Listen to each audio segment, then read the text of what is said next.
Medvegja, njëra nga 3 komunat shqiptare në luginën e Preshevës, ka qenë historikisht pjesë e pandashme e trojeve etnike shqiptare. Me fshatra të lashta, kulturë dhe tradita të pasura, kjo trev ka lindur figura të shuara të arsimit, kulturës dhe rezistencës kombëtare. Por që nga përfundimi i luftërave në Kosovë dhe ndryshimet gjeopolitike në rajon, ajo është bërë skena e një procesi të heshtur, por tepër të rrezikshëm, pasivizimit administrativ të shqiptarëve. Çfarë është pasivizimi? Pasivizimi është një praktikë administrative e autoriteteve serbe, përmes së cilës qytetarëve shqiptar të Medvegjës dhe pjesërisht edhe të Preshevës e Bujanocit u hiqet adresa e vendbanimit nga regjistrat civil.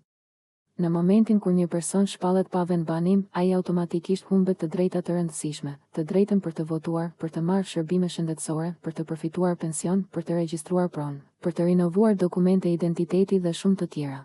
Si realizohet kjo? Autoritetet lokale, në mbikëqyrjen e Ministrisë së Punëve të Brendshme të Serbisë, deklarojnë se një qytetar nuk banon më në adresën e tij zyrtare.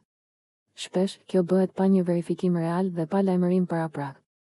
Preteksti i përdorur është se shqiptarët jetojnë në Kosovë ose jashtë vendit, megjithse shumë prej tyre janë të pranishëm fizikisht dhe mbajnë shtëpitë e hapura në Medvegjë.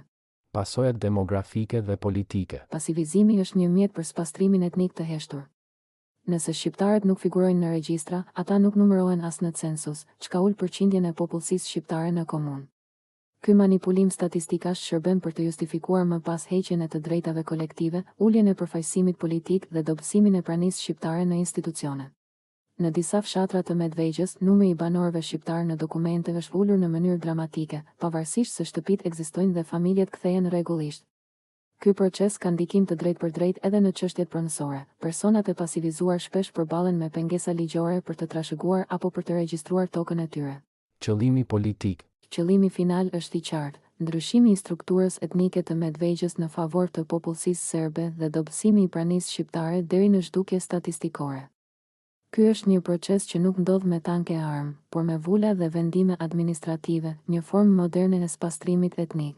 Reagimet dhe rezistenca. Shqiptarët e Medvegjës, bashkë me shoqatat kombëtare dhe aktivistët e të drejtave të njerëzit, kanë ngritur zërin për vite me radhë.